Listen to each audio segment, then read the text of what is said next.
to The Creative Nomad, presented by TrueAwesomeLife.com.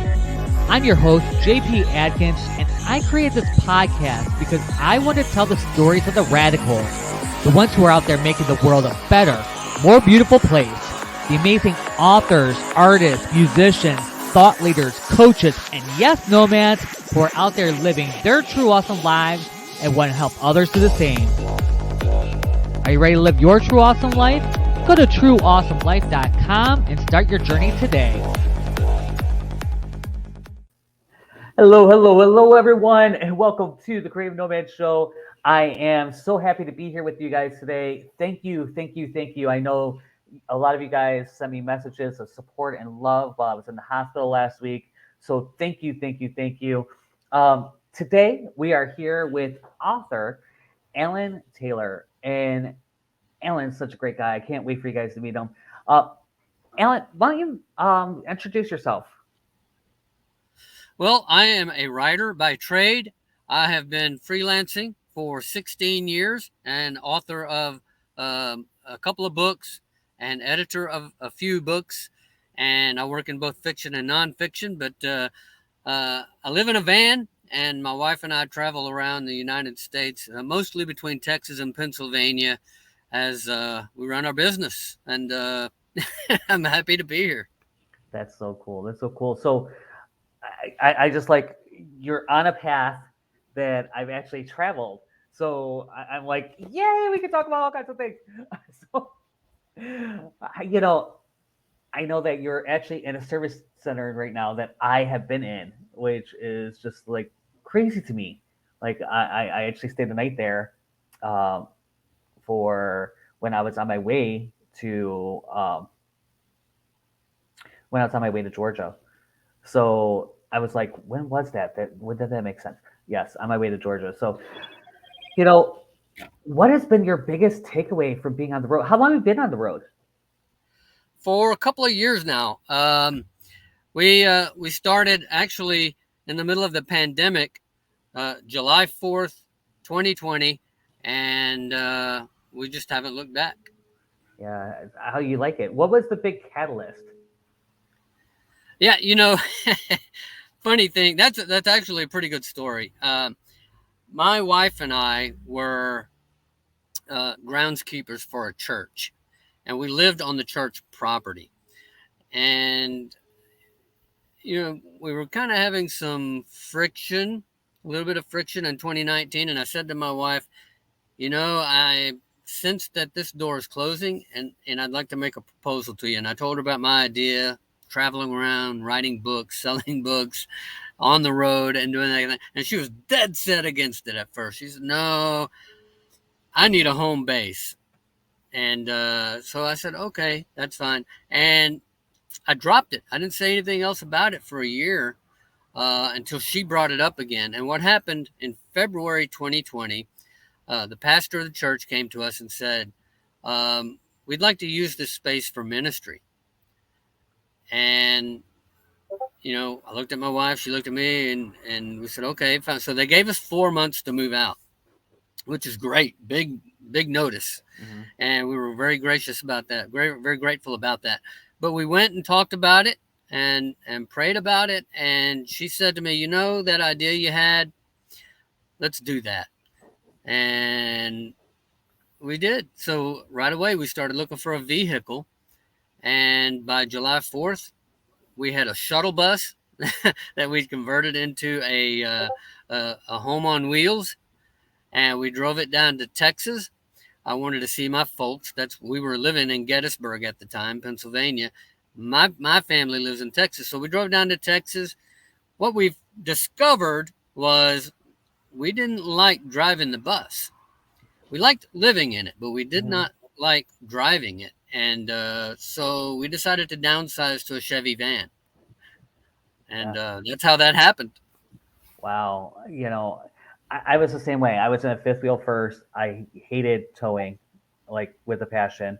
And so when I went into the motorhome again, because I started in a motorhome, end up in So I was like so excited. I was so happy. It didn't go well for me, but thank goodness Thank goodness I've had a really great support system throughout the whole thing. So, what part of Texas? East Texas. East Texas? Yeah, about a hour and a half drive southeast of Dallas. Okay. Okay. So, yeah, I was in Galveston for a month. It was Okay. I went and stayed on Crystal Beach. I would Yeah. suggest it for everybody. Maybe not a whole month because whew, I had so much damage from being there, from the salt water, the wind of the salt water, and people drive on the beach, right, basically Right. right in front of you. Yeah. So you're literally getting sandblasted Yeah. like the whole Yeah. time. Um, and I was there for a month. So like I had four of my metal gates, my metal fence for my dogs uh, collapsed, like all Ouch. kinds of like just craziness. But I would still go back, maybe not for a month now, a couple weeks, but it was such a great time to be able to just chill on the beach, Yeah. and I worked the whole time. Don't get me wrong, but it was awesome. Yeah. The beaches in Texas, you can sleep on the beach Hmm. down there. A lot of beaches, particularly on like the East Coast, you can't. You can't Yeah, drive on the beach. Can't stay on the beach. You can stay near the beach. But in Texas, you can do that. So yeah. yeah, that's a neat thing. It was really cool. So, what has been your biggest takeaway from being on the road this long? Biggest takeaway. Wow. I tell you what. Uh, I think probably my biggest takeaway would be to vet your vehicle very critically before you buy it. When we bought the shuttle bus and took off, we drove through the Virginia mountains. Uh, Not on the interstate. We went through the the state highways and Mhm. the back roads through northern Virginia, and we ended up having a maintenance issue that cost us about 3 days of work. Yeah. Uh, I had my serpentine belt broke, and I'm not a mechanic, Okay. so I had to call a buddy of mine, lifelong truck driver, to come and rescue me. And between the two of us, we were able to get that fixed. But we also discovered there was a leak in the brake line. We had to run new brake line and put on new brakes. I'm surprised that we even survived that trip alive because the brakes really needed work. And so I would suggest before you buy a vehicle, make sure you vet it very critically. That's actually funny. My truck, on the second leg of my trip, the truck I was in, the brake line snapped. Ooh, So very similar story. I was going down the hill, and I've noticed that my brakes were a little squishy. That's how it started, right? Because that's yeah. how it starts. It's just a little squishy. I'm like, oh, that's weird. Well, I'm going downhill. I have weight behind me. I'm not used to towing so much. Maybe it's because I'm kind of being pushed on the hill a little bit. Okay, no Hmm. big deal. Get on the expressway, which was right there. And I'm like, no, my brakes are going down. I'm trying to slow down a little bit, and this is not working. And then I'm looking as I'm sitting there on the expressway. I'm trying to find a Meineke real quick, right? And just like, okay, all right, there has to be a Meineke somewhere right here. And I'm thinking, okay, where can I go nationally? I wanted to go somewhere that was national, and I end up finding a Meineke at the very next exit. So I end up getting off, got the Meineke.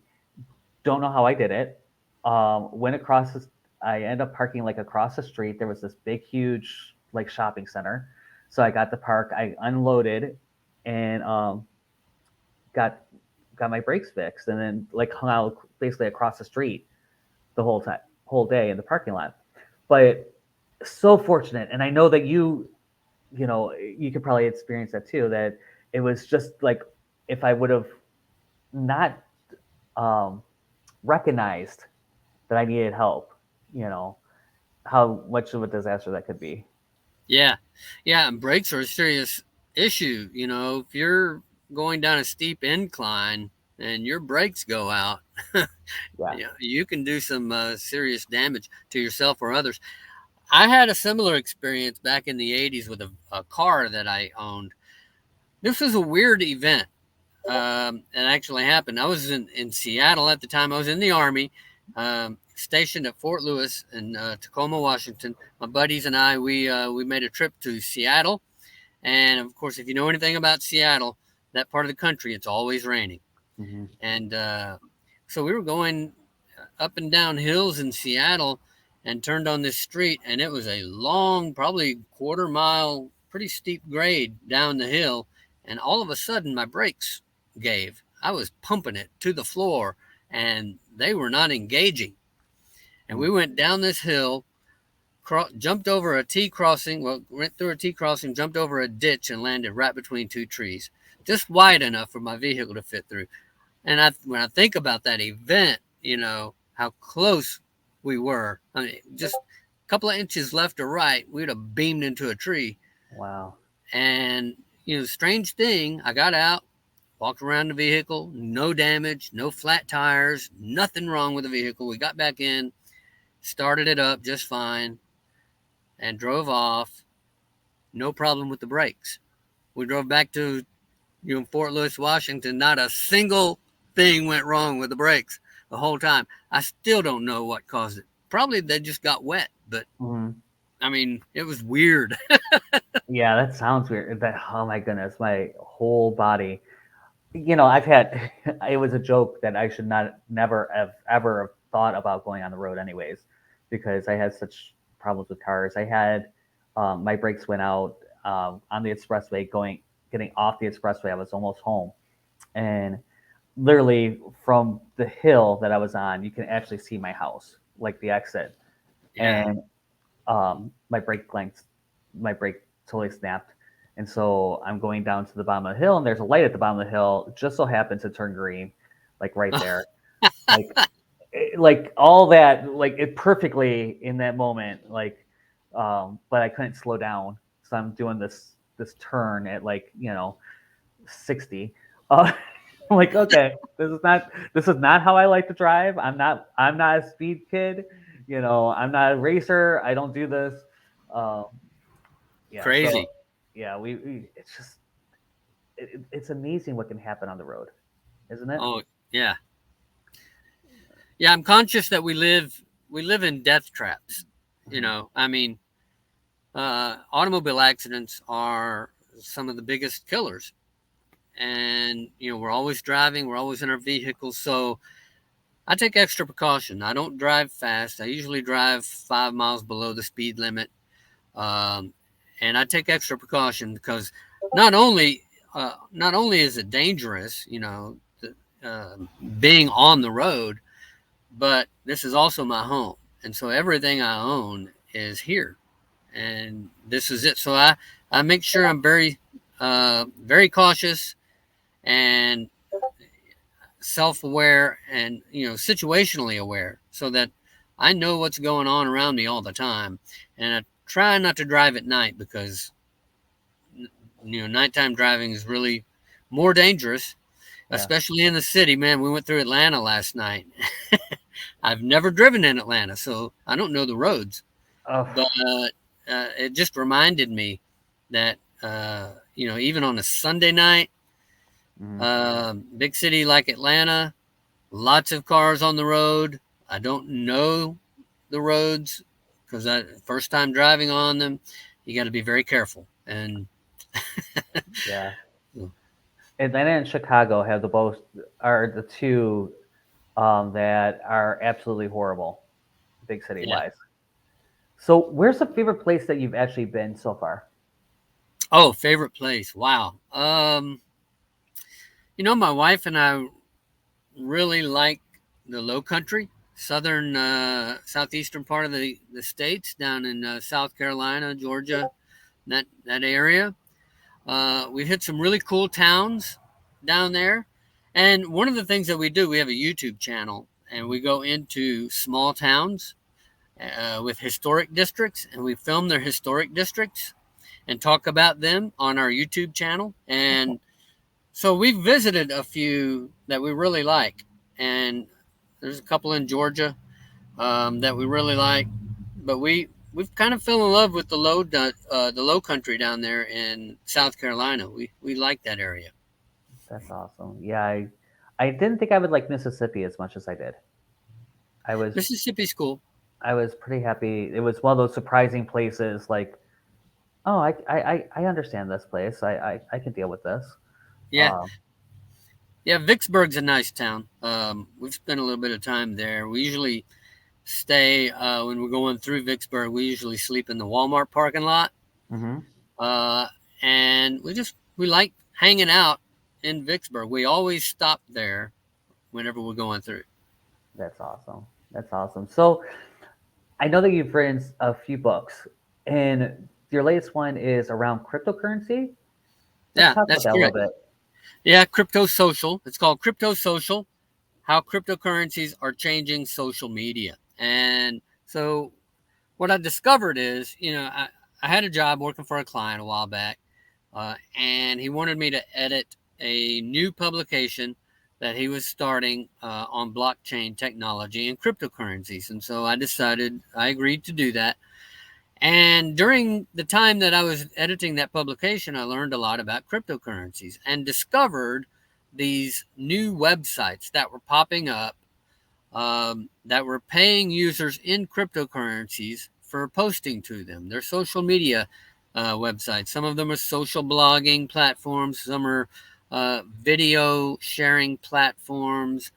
Some are travel related. They have special niches, and they're paying in cryptocurrencies just for, doing the same thing you do on Facebook or Twitter or YouTube or whatever. And I started noticing more and more of them popping up. And there have been like over 100 of them so far. And there weren't any books on it. So I figured, well, why don't I write the first book on this? Yeah. So I did, and found a publisher, Business Expert Press. And they liked my idea after I submitted them the proposal. And we published the book. It came out of March this year. Awesome. So, I know this isn't your first book. So, no.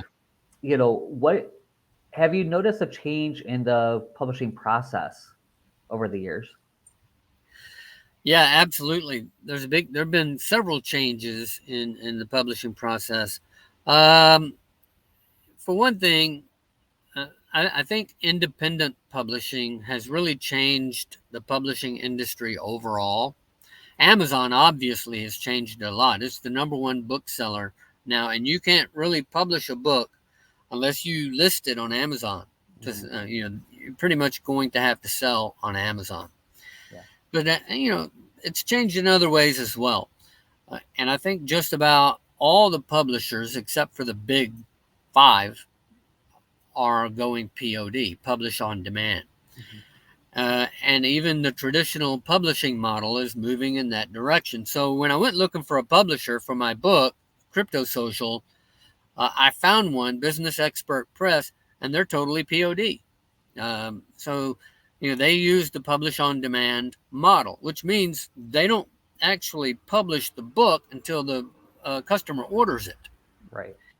And so that's a big change for the publishing industry, because traditionally book publishers, they did print runs, so it may have been a small print run, 1,000 books, or if it was a major publisher, they might have done 100,000 books for a popular author. But a lot of publishers now, especially the smaller ones, they're going POD.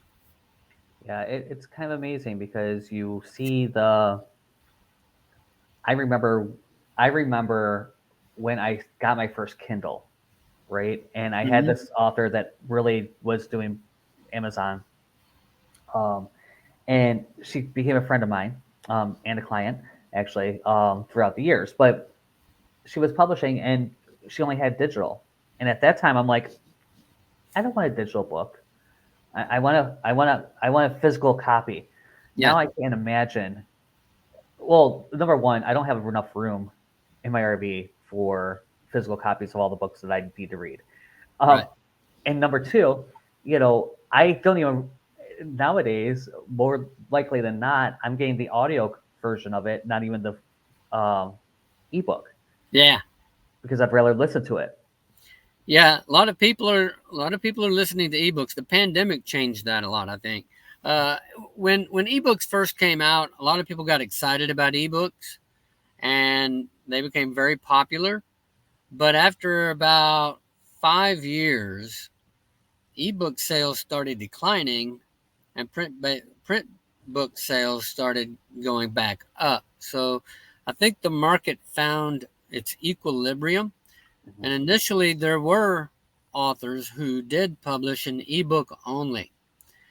But I think after that transition, that pivot point, when print books started becoming more popular again, authors started realizing, yeah, I'm going to maximize my sales if I publish both in print and digital. Yeah. So you see a lot more of that nowadays.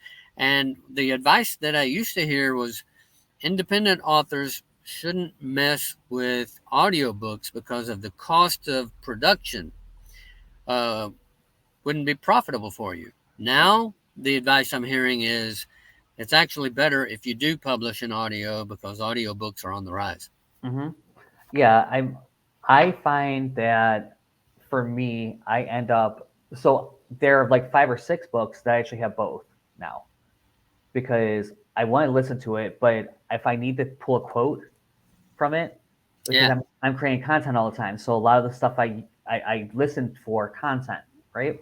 Yeah. So I need to pull a quote. Well, then I need to pull a quote, and I'm actually mad. The one that I'm listening to right now,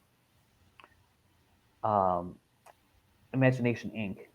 It's the Pixar story, and there's a quote that I cannot find anywhere because a bunch of my friends did a video where they were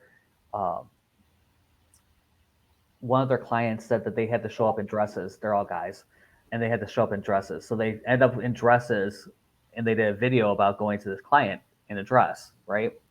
So in that book, there's actually a quote because he wanted everybody to wear kilts on Fridays. While one of the directors of Pixar, they were doing Brave, was the movie they were doing. Okay. So it all made sense, right? But he said, guys in skirts foster creativity. And and I'm like trying to find this quote anywhere online just so I could get this quote right? And it was like a chapter and a half ago. So I can't, I'm trying to find a quote that I can't find because it's not, I can't search for it. Right. And I'm like, and I know I don't have it right. It's like, I know that I got the gist of it. I just don't know what the actual quote was. I'm like, oh my God. Too bad you can't search audiobooks for a section, or click or take some action that would automatically pull a quote for you from the audiobook. And the funny thing is that normally you would have like online, it's such an obscure freaking quote probably in this book that I wouldn't have even, like, it made me chuckle at the time. Yeah. But then I got this video and no one would need this quote. You know what I mean? It's like one of those ones that even looking it up, like doing a search online, I'm not finding it. That would be cool. With books, even print books, if a book is published only in print, you've got Google Books. You can search a quote and you can probably find it in Google Books, but there's nothing like that for audiobooks. But even doing it through Google Books, doing the search and still not finding the quote. So it's such a weird thing. And if I had the print version, I could go back to the chapter and like scour, you can find it. Yeah. Find it. Or I would have highlighted it anyways, because it did make me chuckle to begin with, and I would have used it. It's Pride Month. I could have used that for something. So that would be useful technology. Yeah, definitely. Yeah. Definitely. So if you're listening and you're a developer, that is a very useful thing. Yeah. Create a search feature for audiobooks. For audiobooks. Yeah. There we go. Yeah. But look, Alan, it's been amazing talking with you. Really, I love that you're another person on the road. I hope that we meet up once. Literally, I'm at the end of this. I'm getting ready to be back on the road. I'm like, all these great people I want to meet up with. So tell people how to get in touch with you. Okay, you can find me on my website, authorallantaylor.com. It's Allen with 2 L's and an E, and Taylor, Taylor. You can also subscribe to my newsletter, cryptocracy.substack.com. And, you can find me on Amazon. So search for Alan Taylor on Amazon. I have an author's webpage on Amazon with all of my books.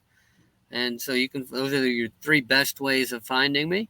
And my wife and I have a YouTube channel. So if you want to check out the YouTube channel, it's AlanandTeresa.com. And Teresa spelled Theresa. Awesome. And I do have a lot of that information, depending where you're watching this, is somewhere. Yeah. Depending where it goes and what the show notes, yeah. Right, it's there. So, Alan, thank you so much for being here. I am looking forward to meeting up with you guys on the road very, very soon. So awesome. All right, folks, thank you again for joining us for another Creative Nomad Show. The problem with having 3 different shows that I produce, I just totally blanked which show I'm on. Woo, that was fun. Guys, I have a big request of you. Okay, what I want you to do is go right now and check out orangedragonflycenter.com. We're getting ready to do a retreat that is going to be so amazing, just outside New Orleans, the beginning of the year. So make sure you check it out. Again, that's orangedragonflycenter.com. And you guys are all loved. I will see you guys all next week. Thanks for listening to the Creative Nomad Show. If you have any questions about this or any other episode, go to creativenomadshow.com. There's also a link at the bottom. If you are a radical and would like to be a guest, you can apply to be on the show there. Thanks again, and know that you are loved. Awesome Life, we look for the world changers who want to live in creativity, authenticity, and profitability whenever, wherever. So check out trueawesomelife.com and let's get started.